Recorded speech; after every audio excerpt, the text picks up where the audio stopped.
ప్రతి ఒక్కరి లైఫ్లో ఒక లవ్ స్టోరీ ఉంటుంది. దాన్ని ఎక్స్ప్రెస్ చేసిన వాళ్ళు ఉంటారు, ఎక్స్ప్రెస్ చేయని వాళ్ళు ఉంటారు. వాళ్ళకి తెలుసో తెలియకో కొన్ని స్టోరీలు వాళ్ళ మైండ్లోనే ఉండిపోతాయి. అవి వాళ్ళని చాలా డిస్టర్బ్ చేస్తూ ఉంటాయి. అలా మీరు డిస్టర్బ్ అయ్యే స్టోరీస్ని మాతో పంచుకోండి. కొంచెం రిలీఫ్ ఫీల్ అవ్వండి. మిమ్మల్ని రిలీఫ్ చేయడమే మా ఈ programme, a beautiful love stories for you. Hi అండి, నా పేరు జాన్. నా లవ్ స్టోరీ మీరు అనుకున్నంత గొప్పగా అయితే ఉండదు, కానీ బాగుంటుంది. ఒకసారి వినండి. చిన్నప్పటి నుండి మా అత్త కొడుక్కి నన్ను ఇచ్చి పెళ్లి చేయాలని అనుకునేవాళ్ళు. బట్ మా బావ వాళ్ళ ఫ్యామిలీకి మా ఫ్యామిలీకి గొడవలు జరగడంతో మాట్లాడుకోవడం మానేసాం. నేను ఇంటర్ సెకండ్ ఇయర్లో ఉన్నప్పుడు మా బావ కాలేజ్ దగ్గర నన్ను చూస్తూ ఉండేవాడు. బట్ ఆల్రెడీ వాళ్ళకి మాకు గొడవలు ఉన్నాయి కాబట్టి మాట్లాడేవాడే కాదు. నా బర్త్డే రోజు మా బావ నా దగ్గరికి వచ్చి హ్యాపీ బర్త్డే బంగారం అని చెప్పాడు. సడన్గా అలా చెప్పేసరికి నాకు ఏం అర్థం కాలేదు. అందుకే థ్యాంక్ యూ అని చెప్పి వెళ్ళిపోయా. ఆ నెక్స్ట్ డే మార్నింగ్ మా బావ బస్ స్టాప్ దగ్గర నా కోసం వెయిట్ చేశాడు. నేను ఎందుకు వచ్చావని అడిగాను. మా బావ నాకు నీతో మాట్లాడాలని ఉంది అని టెంపుల్కి తీసుకొని వెళ్ళి మనం పెళ్లి చేసుకుందామా అని అడిగాడు. నాకు కూడా మా బావ అంటే ఇష్టం ఉంది కాబట్టి సరే బావ, ఫస్ట్ సెటిల్ అవుదామని చెప్పాను. అప్పటి నుండి డైలీ ఇంట్లో వాళ్ళకి తెలియకుండా కీప్యాడ్ మొబైల్లో చాట్ చేసుకునే వాళ్ళం. 1 ఇయర్ తర్వాత కోవిడ్ రావడంతో మా బావ బెంగళూరు వెళ్ళిపోయాడు.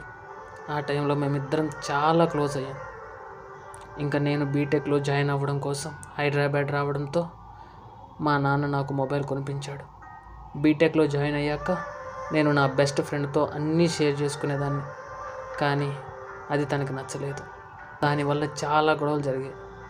ఆల్మోస్ట్ బ్రేకప్ దాకా వెళ్ళింది.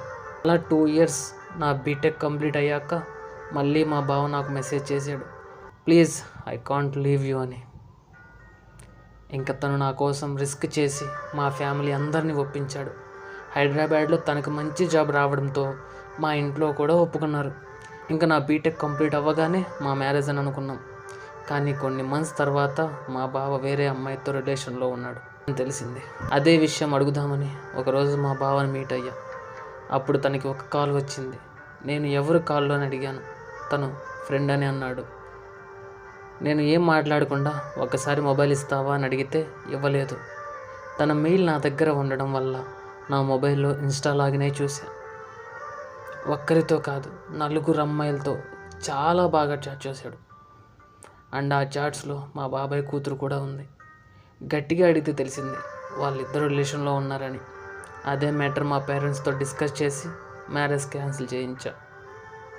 Now I'm very happy and ఇప్పుడు నేను నా కెరీర్ మీద ఫోకస్ చేస్తున్నా. ఇదేనండి నా లవ్ స్టోరీ. చెప్పాను కదా అంత గొప్పగా ఉండదని. సరేలేండి, ఎలా అనిపించిందో కింద కామెంట్ చేయండి.